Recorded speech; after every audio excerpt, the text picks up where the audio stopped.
네, 이번 주에 관심을 받았었던 주요 업종들에 대해서 전략까지 자세하게 또 접근해 보도록 하겠습니다. 자, 어떤 핫한 이슈가 있는 업종들이었는지 화면부터 만나보시죠. 자, 저희가 역시나 다시 이름을 올린 업종들도 있고요. 새롭게 등장을 한 쪽들도 있는데 방산부터 한번 출발을 해보도록 하겠습니다. 최근에 사실 이쪽은 숨 고르는 모습을 좀 보이나 싶었었어요.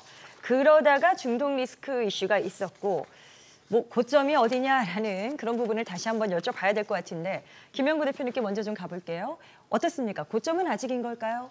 네, 방산주들은 지난번에도 말씀드렸다시피 추세가 깨지지 않는 한 계속 간다라고 보시면 돼요. 추세를 봐라. 그 네. 추세는 단기 추세가 있고 중기 추세가 있는데요. 일단은 단기 추세도 안 깨진 상태거든요. 그럼 안 깨졌으면 계속 고고 해야 되는 게 맞는 거고요. 다만 신규 매수를 하는 입장에서는 굉장히 신중을 기해야 될 것 같아요. 잘못 들어가면은 단기 고점에 걸려갖고 또 며칠을 또 소비해야 되고 그렇죠. 그러다가 네. 중기 패턴에 단중기 취재 지선이 깨지면 도망쳐야 되는 그런 상황이 되기 때문에 매수에는 좀 신중을 기하고 다만 보유한 분들은 추세가 꺾이기 전까지는 계속 또 고고를 하시는 것이 맞는 것 같습니다. 어차피 멈추지 않고 달리는 열차는요. 계속 갈 수밖에 없는 상황이라서 어쨌든 추세적인 상승은 지속하는 상황들이 생길 겁니다. 그러니까 후진하지 않으면 버티라 이런 개념으로 말씀을 드리겠습니다. 네, 방산 쪽이 너무 올라가다 보고 또 주목을 하다 보니까 거품 이야기도 있었고요. 여러 가지가 있었는데 호재성 이슈가 있는 건 사실입니다. 허인남 대표님.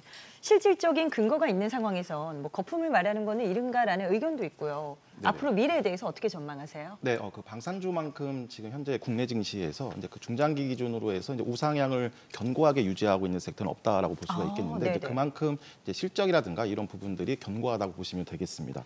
이제 최근의 조정은 이제 다른 섹터들의 수급이 들어오면서 이제 순환매 성격이 한 축이었고 그리고 또 이제 미 관세 리스크의 좀 전체적인 이제 국내 증시의 이제 불확실성도 하나의 요인으로 작용을 했습니다.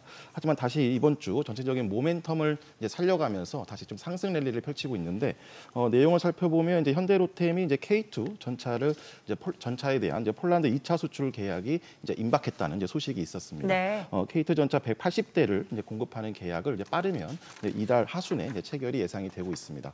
또 추가적으로 하나그룹도 이제 호주 오스탈 인수 이슈에 최근 이제 급등하는 모습으로 전체적인 관련 섹터의 주도주들이 이제 추가 모멘텀을 이제 확보하고 이제 있다고 보시면 되겠습니다.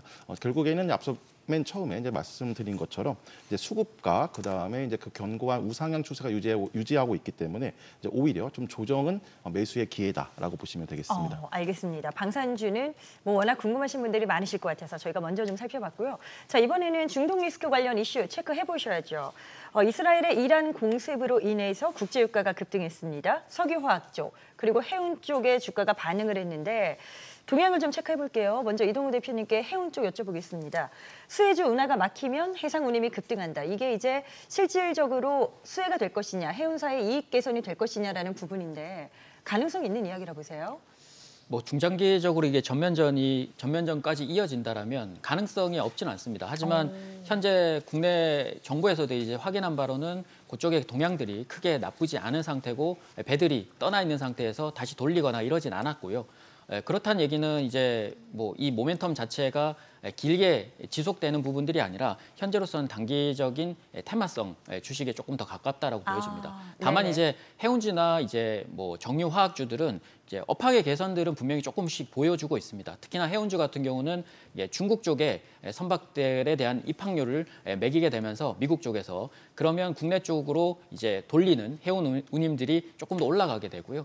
그로 인해서 이제 화학주나 정유주들도 같이 상승을 하게 되는데 이번에 이제 짧게 이제 흥하해운이나 대한해운 좀 가볍게 움직였던 종목들 그리고 정유나 화학 쪽에서도 흥구석유나 가볍게 한국석유 이런 종목들은 중장기적으로는 이제 개선세보다는 조금 힘들지만 다른 이제 조금 무겁게 움직였던 STX 그린로지스나 좀 중장기적인 관점으로 보신다면 아마 조금 더 내려왔을 때 진입이 좀 가능하지 않을까 그렇게 생각이 듭니다. 자, 그렇다면 정유화학 쪽은 어떨까요? 국제유가가 급등을 하면서 지금 국내 정유주들 장중에 상한가 진입하는 모습들도 많이들 보셨을 텐데 이쪽은 긍정적으로 접근 전략 세워도 괜찮겠습니까? 그렇지는 않습니다. 왜냐하면 그래요? 우리 아까 얘기했던 시황관하고 비슷한데요. 지금 이 사태가 일어난 이유가 결국 이란이 트럼프 대통령 말을 안 들어서 그런 거죠. 결국 이스라엘을 통해서 우회해서 공격한 거나 마찬가지다 이렇게 볼 수 있어요. 근데 문제는 제일 중요한 이 구심점이 뭐냐면 이란과 이스라엘이 지금 전면전으로 붙을 거냐 하는 거죠. 근데 그럴 능력이 안 됩니다. 이란이 그럴 능력이 안 되고요. 4월 14일, 10월 1일 작년에 그 공격받은 이후에 진짜 와해됐다? 이런 정도까지 되다 보니까 공격 제대로 못합니다. 보복 자체를 제대로 못해요. 그럼 결국 전면전이 없다는 얘기는 뭐예요? 결국 단발적으로 끝날 수밖에 없는 그런 상황이 된다는 거죠. 그럼 오늘 급등했던 원유 관련주들 이렇게 보면 한국석유, 뭐 중앙에너빌, 흥국석유 다 상한가를 갖다 시연했고 나머지 뭐 대성에너지라든가 몇몇 종목들이 올라왔지만 중요한 거는 얘네들이 단발로 끝난다는 겁니다. 이거 절대 월요일 날요 또 치고 올라갈 수 없어요. 그러면 오히려 오늘 부랴부랴 따라산 분들이 있다면 월요일 날 되자마자 그냥 팔아야 되는 상황이 된 거예요. 장기적인 어떤 흐름으로까지는 볼 수 그렇죠. 없다. 아주 초단발. 아까 제가 옷기 젓는다고 그랬는데 소나기에 그 정도의 개념이라고 보시면 됩니다. 그러니까 이 정유주에 대해서 큰 뭐 어떤 메리트를 가지고서 달려들거나 이랬다가는 그냥 단기 꼭지에 걸리는 그런 일이라는 점만 생각해 두시면 되겠습니다. 네, 다음으로는 원전주 쪽 한번 보도록 할까요? 최근에 또 아주 좋은 흐름, 기세를 보여줬었던 원전 쪽입니다. 특히나 수주기 대감 때문이죠. 두산 에너빌리티 같은 경우는 장중에 목요일이었어요. 55,000원을 돌파하는 모습도 나타났는데, 자, 이동우 대표님, 뭐 지금 따라잡아도 될까요? 라는 질문을 좀 조심스럽게 드려보고 싶은데 어떤 답변 주시겠어요? 뭐 추격 매매는 당연히 좀 어려운 상태고요. 지금은 쉽지 않다. 네, 하지만 이제 그 안에서 업황 개선뿐만 아니라 지금 원전 자체가 지금 업종으로 약간 분류될 정도로 낙수 효과를 기대하는 종목들이 점점 더 커질 것으로 예상이 돼서 오히려 덜 간 원전주나 조정 시의 진입은 좀 가능해 보입니다. 뭐 특히나 SMR 분야에서는 국내 쪽에서는 이제 독보적으로 두산 두 기업이죠. 두산에너빌리티와 BHI 요것만 이제 보라고 말씀드린 뒤에 벌써 2~3배 가까이 지금 상승을 했는데요. 맞아요. 네. 뭐 그 뒤로 소개해드린 국내 설계업체인 한전기술과 한전산업도 이번에 빠르게 상승을 하면서 SMR 사업 중에 진출한 부분들이 부각이 됐고 결국 이제 국가 원전 수요 증가 수혜주로 꼽히게 됐는데 이번 주 모두 다 신고가를 돌파를 했죠. 이제 낙수 효과를 기대하면서 피팅 업체들과 원전 해체 업체들 이런 쪽으로 움직일 가능성이 높아서 뭐 성강밴드나 하이로코리아, 태광, 오르비텍, 뭐 G2파워 등도 강세를 좀 보였고요. 결국 원전 테마에 그치지 않고 SMR 사업 그리고 이제 향후에 떠오르는 MMR 사업 등으로 진화하는 원전업 패러다임이 지금 바뀌고 있다고 생각을 하시고 관련주는 아직 진입 못하신 분들은 빠르게 아마 후속주 조정과 반복 매매 타점을 준비하시는 게 좋을 것 같습니다. 자, 일단 추격 매매는 자제하는 것이 좋다. 뭐 올라간다고 계속해서 뭐 올라타는 것은 약간 리스크할 수 있다. 리스크 관리가 필요할 수 있다라는 점 말씀 주셨고요. 일단 전 세계 트렌드 자체가 지금 원전의 우호적인 쪽으로 가고 있잖아요. 그래서 아무래도 이런 분위기를 본다면 이게 뭐 하루 이틀짜리의 랠리는 아닐 수도 있다라는 기대감을 가지고 계신 것 같은데 김진 대표님은 원전 쪽의 앞날을 지금 어떻게 예측하세요? 저는 좀 생각이 약간 다릅니다. 아, 다르세요? 예, 이제는 좀 긍정적인 시각에서 부정적인 그런 부정까지는 아니더라도 좀 보수적인 입장으로 좀 입장을 바꿔드려서 말씀드리겠습니다. 오, 네네. 예, 왜냐하면요, 그동안의 상승의 이유들을 한번 살펴보면 전 세계적인 탈원전 폐기 맞습니다. 그리고 AI 전력 수요 대안 중에 하나임은 또 분명하고요. 거기에다가 신재생 에너지 쪽이 아직까지는 비용 면에서 좀 높기 때문에 원전을 병행하는 것이 필요한 것도 사실이고요. 더욱이 이제 최근에 체코 원전 2기 최종 계약 그 체결 소식과 함께 미국이라든지 유럽, 베트남 등까지 이 추가 수주 기대감 그리고 그에 따른 한국 기업들의 참여 기대감들로 인해서 이 원전주들의 주가에 지금 많이 반영이 됐다라는 그런 저는 상황으로 보고 있습니다. 하지만 이런 기대감들만으로는요 또 추가 상승의 한계가 있다라고 보기 때문입니다. 또한 체코 원전에 대한 계약이 체결되기는 했습니다만 EU 역외 보조금 금지 규정에 위반한다는 내용으로 여러분들 아시겠습니다만 프랑스 전력공사가 체코 지방법원에 제기한 본안 소송이 있습니다. 이 결과에 따라서는요 급락이 나올 수도 있다고 저는 판단하고 있습니다. 네. 이 반대로 이제 소송 결과가 잘 나와서 계약대로 원전 건설이 진행된다고 하더라도요 이 수익성에 관한 우려를 해소할 수 있을지도 저는 의문을 갖고 있습니다. 즉, 이 공사 기간에 따라서 건설 비용이 급증할 수도 있는 부분이 있고요. 또 그 웨스팅하우스와의 분쟁 해결 과정에서 그 양보한 부분들이 이 수익성 확보에 걸림돌이 될 가능성이 매우 높다는 우려감이 있기 때문입니다. 그래서 저는 보수적인 입장을 강조해 드리도록 하겠습니다. 양측의 입장 한 번 더 참고하셔서 전략 세우시면 좋을 것 같습니다. 다음으로 반도체 쪽 한번 보도록 하겠습니다. 대장주 삼성전자, SK하이닉스가 또 특징적이었죠. 2,900선 돌파하는 데는 상당한 주역이었는데 다만 뭐 SK하이닉스가 20만 원도 터치했고요. 또 삼성전자 6만 원 선까지 갔었지만 삼성전자는 지금 미국에서 철강 제품 관련 이슈가 또 있어서 오늘 약간 조정을 보이는 것 같았어요. 반도체 쪽 전략은 허인남 대표님, 지금은 어떤 포지션이 좀 유용하다 보세요? 네, 최근에 이제 반도체 중에서도 이제 SK 하이닉스 중심으로 이제 시총 상위 종목군들이 이제 코스피 상승을 주도했는데 SK 하이닉스가 한 5개월 정도 형성했었던 박스권 상단인 22만 원을 돌파하면서 24만 원까지 지금 장중 터치하는 모습도 나왔습니다. 하지만 이제 이와 관련해서 이제 중소형 AI 반도체라든가 이제 소부장은 연초에 시장을 주도했었던 만큼 좀 퍼포먼스를 좀 확보하지 못하고 있는데 결국에는 그 낙폭 과대에서의 이제 매물 소화 과정이라고 보시면 되겠습니다. 네. 이런 중소형 쪽에서는 역시 이제 그 유리기판 관련주들이 강한 흐름을 보이고 있습니다. 이제 지난주에 추천드렸었던 이제 그 필옵틱스가 이제 13일 다시 한번 이제 정고점 수준까지 좀 급등이 나왔는데 일단 그 36,000원에서 이제 37,000원 사이의 매집 구간에부터 정고점이 이제 44,000원까지 1차 시세가 나왔다고 보시면 되겠습니다.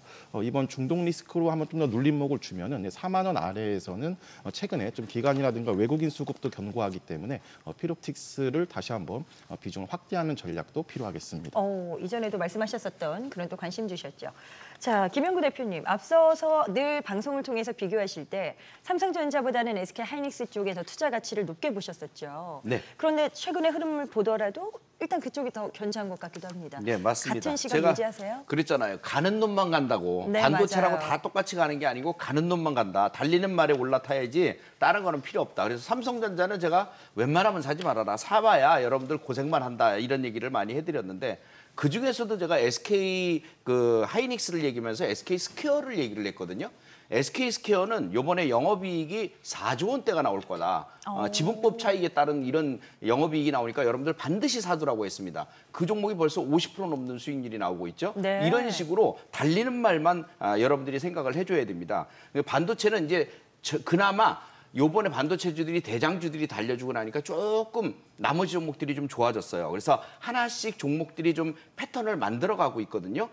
그 중에서도 제가 몇 종목을 골라봤는데 네네. 마이크로 컨텍설, 미코, 코미코 지난번에도 계속 말씀드렸던 종목들입니다. 그래도 제일 패턴들이 좋고요. 그 뒤에 이어서 오는 종목들이 HPSP, TCK 같은 종목들인데 요번 시장 흔들려도요. 이런 종목들은 흔들림이 크게 없어요. 흔들렸다가도 다시 제자리로 갑니다. 네. 그만큼 탄성이 좋은 종목들이니까 오히려 이 반도체 중에서 신경을 쓴다면 제2의 이런 종목들 마이크로 컨텍설, 미코, 코미코, TCK, HPSP 이런 종목들을 신경 쓰면 훨씬 더 수익률도 좋을 것 같습니다. 네, 알겠습니다. 자, 지금 저희가 엔터주로 넘어가려고 하는데요. 엔터주가 뭐 재료가 많은 건 다들 알고 계시죠. 일단 뉴스를 통해서도 나올 정도로 BTS 멤버들의 제대 이슈가 있고요. 또 한중 관계가 더 좋아지겠지라는 기대감 여전합니다. 추가 상승 가능할지 먼저 김진 대표님께 좀 들어볼까요? 네. 네. 저는 추가 상승이 일단 가능하다고 보고요. 일단 중요한 건 이제 새 정부 출범에 따라서 새 정부가 한중 관계 개선이 가시화가 될 경우에 8년째 이어지고 있는 이 한한령이 해제될 것이라는 기대감이 지금 굉장히 더 커지고 있는 상황입니다. 그에 따라서 그에 따른 수혜 기대감에 이 엔터주들이 상승세를 이어가고 있는데요. 제가 이제 3월 21일 본 방송을 통해서 추천드렸던 이 하이브 같은 경우도 이번 주 월요일에 목표가 30만 원을 달성하기도 했었습니다. 이 지금 업황 자체가 BTS의 그 완전체 컴백이라든지 블랙핑크 컴백 그리고 텐센트 뮤직의 그 SM 지분 인수 등 이런 부분들이 엔터주 전반적으로는 그 업황 측면에서 호재임에는 분명합니다. 따라서 추가 상승 여력은 남아 있다고 보여집니다만 이미 목표가를 달성한 그 하이브를 비롯해서 YG엔터 그리고 SM 등은요 작년 저점 대비 이미 두세 배 정도 급등을 했기 때문에 지금 당장 신규 진입은 좀 부담스럽다라는 말씀을 드릴 수가 있겠고요. 그중에서 이제 이들 종목들보다는 아직 덜 올랐다고 판단되고 그래서 저와 지금 함께하고 계신 분들은 YG엔터와 하이브에 이어서 추가적으로 매매드리고 있는 JYP 엔터가 있습니다. 네. 이 종목을 관심도로 제시해 드리겠는데요. 한한령 해제와도 뭐 크게 상관없이 스테이키즈의 그 북미 투어 그리고 트와이스의 월드 투어 등으로 인해서 작년과 올해 1분기까지 주춤했던 이 실적이 다시 좋아질 것으로 판단이 돼서요. 저와 함께 하고 계신 분들은 좀 말씀드릴 것 같아서 그런데 이미 6만 원 중후반대에서 진입을 이미 했습니다만 단기 그 목표를 8만 5천 원, 또 중기 10만 원까지 목표로 본다면 네. 7만 원 초중반 가격대 정도에서는 신규 진입도 가능할 것으로 이렇게 말씀드리겠습니다. 자, 기대감이 많은 건 사실인데요. 이제 실질적으로 매출이 나오고 이익이 남아서 정말 주가를 끌어올릴 만한 동력이 돼야 될 겁니다. 음원이나 음반 뭐 이런 게 중국 시장에서 더 나아지고 있는지도 궁금하고요. 뭐 엔터 쪽은 허인남 대표님 의견은 어떠세요? 네, 좀 자주 말씀을 드렸었는데 이제 종목별 개별 이슈도 중요하겠지만 이제 전통적으로 이제 민주당 정권에서는 항상 이런 그 엔터 중심으로 한 중국 소비 관련주가 강세를 이제 보였습니다. 네. 이제 말 그대로 이제 중국과의 관계 개선 기대감이라 할 수가 있겠는데 실질적으로 이제 그 한한령 해제까지 이제 진행이 된다면 뭐 콘서트라든가 이제 팬미팅까지 이제 재개가 될 거고 또 추가적으로 뭐 음원 판매도 당연히 이제 지금 수준보다는 이제 급증을 할 겁니다. 여기에 또 드라마, 영화 콘텐츠 뭐 수출 활성화도 있는데 이렇게 중국 소비 관련주가 이제 엔터, 화장품, 게임 중심이라고 보시면 투자 스타일상 좀 중장기 컨셉이신 분들은 좀 우상향에 견고한 엔터 쪽에 좀 집중하시는 전략이 필요하겠고 단기 트레이딩 관점에서 이제 접근하신 분들은 역시 좀 퍼포먼스가 급등락이 반복되고 있는 이제 화장품 쪽도 관심을 같이 가지시는 전략이 필요하겠습니다. 자, 제약바이오 업종 이동우 대표님께 좀 여쭤보도록 하겠습니다. 코로나 재유행 이슈가 또 부각되고 있죠. 뭐 환자가 빠르게 늘고 있다고 하더라고요. 그리고 금리 인하 분위기도 업종의 좀 어떤 그 분위기를 좌지우지하는 그런 변수가 될 것 같은데 16일부터는 전 세계 최대 규모 또 바이오 행사 관련 이슈가 있습니다. 어떨까요? 지금 최근에 사실 뭐 그렇게 막 주가적인 퍼포먼스는 못 보여줬는데 반등을 기대해 볼 여지가 있을까요? 뭐 개인적으로는 반도체나 그다음에 2차 전지, 자동차보다는 훨씬 낫다고 보여지고요. 뭐 업종별로도 지금 부익부 장세가 지금 지속이 되고 있는 상태라면 뭐 충분히 가능성은 좀 있다고 보여지는데요. 아무래도 이 시장이 흔들리거나 다시 반등이 나왔을 때 종목군, 그러니까 시장 자체를 돌파를 한 종목들의 업종군을 좀 보면 약간의 답을 좀 찾을 수 있는데 이번에도 시장의 돌파 구간에서 보면 시총 상위 바이오 제약주들이 시동을 건 모습들을 보여줬습니다. 우선 5월 달에 ABL 바이오의 이중항체 ADC 기대감에 사상 최고가 경신에 이어서 젠백스는 루게릭병 치료제 기대감에 이번 주 사상 최고가를 돌파를 했고요. 알테오젠은 이제 할로자임 특허 무효 심판 개시 소식에 다시 반등을 시작했고 올해 3월 최고가 돌파를 위해서 서서히 상승 중을 하고 있습니다. 또한 이제 2주 동안 한 거의 30% 넘게 상승을 했고요. 미국 당뇨약회를 앞두고 많은 비만 치료제 관련주들이 다시 재주목을 받으면서 D&D 파마텍이 다시 사상 최고가를 돌파를 하기도 했습니다. 7월 달에는 이제 알츠하이머 세계학회를 앞두고 있어서 앞으로도 시총 상위 바이오 제약주 중심으로 반등세가 조금 더 한 번 더 쉬더라도 나올 수 있는데요. 그중에서 이제 리가켄 바이오나 뭐 삼천당 제약 그리고 유한양행 등의 주가 상향도 관심 두시면 좋을 것 같습니다.